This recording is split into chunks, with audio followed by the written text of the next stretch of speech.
Welcome to Donmar TV News Channel.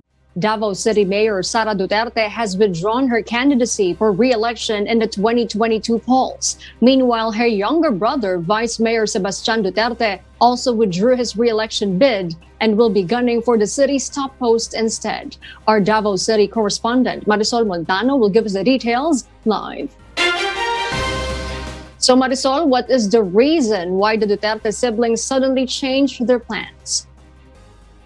Harleen, as of this moment, Davao City Mayor Sara Duterte and Vice Mayor Sebastian Duterte did not say the reasons behind their moves. But we will continue to monitor the updates here in Davao City on the sudden change of plans of the Duterte siblings. In a message posted on her Facebook page, Mayor Sara Duterte confirmed she has withdrawn her certificate of candidacy to run as mayor in next year's elections. Mayor Sara added that her younger brother Sebastian will be her substitute for the top position. Nasa instructions ako ang mo-withdraw ko, and then karon na mo-file ko as COC, gisunod lang po nako. Pero wala ko yung maingon kung unsa ba gid ang daganan or nabasay daganan. Wala ko maingon. Earlier in the day, Vice Mayor Sebastian Duterte said he has withdrawn her COC and Davao City 1st District Councilor Melchor Kitain Jr. will be his substitute. Kitain told reporters in Davao City that the events of November 9 were not expected. He only found out that he'd be running for vice mayor instead very recently. Mayor Sara, daughter of President Rodrigo Duterte, has consistently topped pre-election surveys on presidential preferences for 2022 elections. She previously said that she will not be asking a national post in the 2022 polls despite persistent calls from her supporters and other political groups to run for president.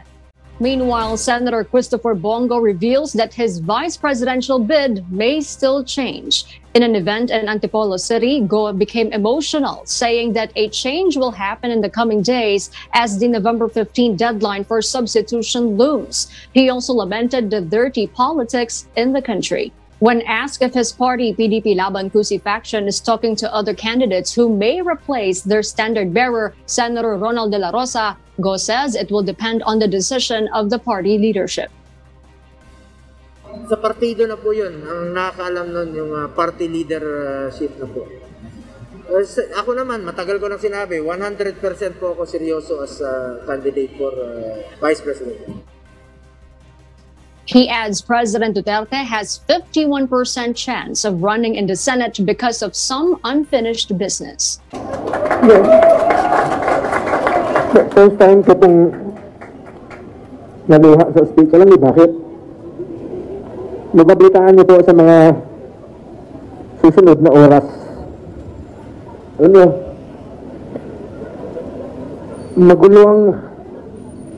magulo ang politika. Ako, payo ko po sa inyo. Kung wala kayo sa politika, huwag nilang pasukin. Pangit man ikwento dito sa inyo. Ako po kandidato bilang pangalawang Pangulo.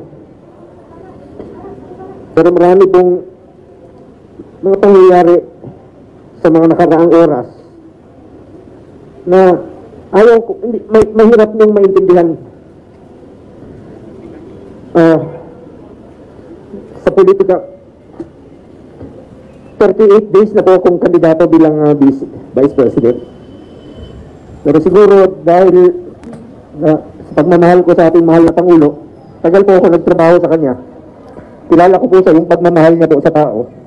Diyan po natutunan yung Malasakit Center. Itong kandidatura ko bilang Vice Presidente ay maaaring magbago. Hindi ko maiwasan. May mga changes po sa politika na sabi ko nga, napakadumi. Dito ka na nga gustong magserbisyo sa kapwa mo Pilipino. Eh meron mga pagbabago na wala naman po akong magagawa. Dahil po, may mga posisyon naman na, alam niyo itong problema about the substitution dito sa politika. Maaaring may mga babago sa mga tatakbuhang posisyon sa mga darating na araw. Ang problema po dyan, kailangan ko umiwas. Gustuhin ko mang magsilbi sa inyo bilang inyong Vice Presidente dahil sa kagustuhan ng ating mahal na Pangulo. Kailangan ko pong umiwas. Malalaman niyo lang po yan sa darating na araw. Nasaktan na ako din sa sinabi ni Mayor Jun. Sabi niya sa akin na bihira po silang humanga. Huwag niyo po ako ituring na isang senador. Dahil hanggang ngayon, hindi ko pa po alam na senador na ako. Tingin ko pa rin sa sarili ko ngayon. Takbo rito, takbo doon. Bilang nasanay po ako bilang isang staff ni Pangulong Duterte. Hindi naman po ako tatakbo bilang Vice President. Dahil na rin po sa kagustuhan ni Pangulong Duterte. Kwento ko na lang po sa inyo. Siya po ang dapat na maging kandidato bilang Vice President. Last minute po, ayaw na, nag-withdraw. Sabi niya, kasi alam niya, naguguluhin po sa politika. Sasabihin, bakit ka tumakbong Vice Presidente? Unconstitutional na yan. So he decided not to run. Sabi niya, Bong, meron tayong partido. Kailangan may isa sa atin na tumakbo. So tumakbo po ako. Ngayon as Vice President, 38 days na po akong kandidato bilang Vice Presidente. Malalaman niyo lang po sa mga susunod na oras kung merong changes po sa mga kandidato. At kung kailangan kong umiwas, wala po akong magagawa. Pero ito lang pong mapapangako ko sa inyo. Kahit kapitan, kahit na ordinaryong mamamayan po ako, patuloy po akong magsiservisyo sa aking kapwa Pilipino. May sulat doon. Ang mga taga-mahal kayo ng Antipolo, maraming salamat po sa malasakit. Yun na sa labas. Salamat.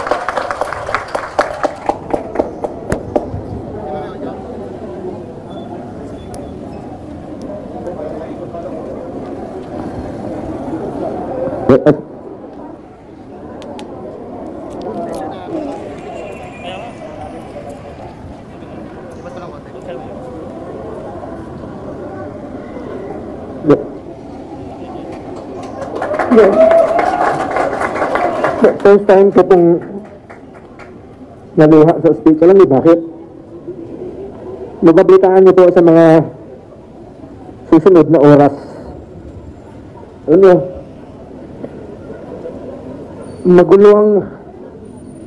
magulo ang politika. Ako, payo ko po sa inyo. Kung wala kayo sa politika, huwag nilang pasukin. Pangit man ikwento dito sa inyo. Ako po kandidato bilang pangalawang Pangulo. Pero marami pong mga pangyayari sa mga nakaraang oras na ayaw ko, mahirap niyong maintindihan sa politika. 38 days na po akong kandidato bilang Vice President. Pero siguro dahil sa pagmamahal ko sa ating mahal na Pangulo, tagal po ako nagtrabaho sa kanya. Kilala ko po sa yung pagmamahal niya po sa tao. Diyan po natutunan yung Malasakit Center. Itong kandidatura ko bilang Vice Presidente ay maaaring magbago. Kasi hindi ko maiwasan. May mga changes po sa politika na sabi ko nga, napakadumi. Dito ka na nga gustong magserbisyo sa kapwa mo Pilipino. Eh meron mga pagbabago na wala naman po akong magagawa. Dahil po, may mga posisyon naman na, alam niyo itong problema about the substitution dito sa politika. Maaaring may mga babago sa mga tatakbuhang posisyon sa mga darating na araw. Ang problema po dyan, kailangan ko umiwas. Gustuhin ko mang magsilbi sa inyo bilang inyong Vice Presidente dahil sa kagustuhan ng ating mahal na Pangulo. Kailangan ko pong umiwas. Malalaman niyo lang po yan sa darating na araw. Nasaktan na ako din sa sinabi ni Mayor Jun. Sabi niya sa akin na bihira po silang humanga. Huwag niyo po ako ituring na isang senador. Dahil hanggang ngayon, hindi ko pa po alam na senador na ako. Tingin ko pa rin sa sarili ko ngayon. Takbo rito, takbo doon.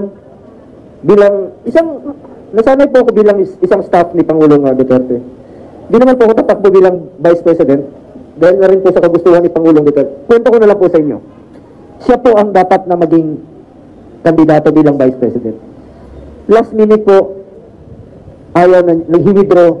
Sabi niya, kasi alam niya, naguguluhin po sa politika. Sasabihin, bakit ka tumakbong Vice Presidente? Unconstitutional na yan. So he decided not to run. Sabi niya, Bong, meron tayong partido. Kailangan may isa sa atin na tumakbo. So tumakbo po ako. Ngayon as Vice President, 38 days na po akong kandidato bilang Vice Presidente. Malalaman niyo lang po sa mga susunod na oras kung merong changes po sa mga kandidato. At kung kailangan kong umiwas, wala po akong magagawa. Pero ito lang po ang mapapangako ko sa inyo. Kahit kapitan, kahit na ordinaryong mamamayan po ako, patuloy po akong magsiservisyo sa aking kapwa Pilipino.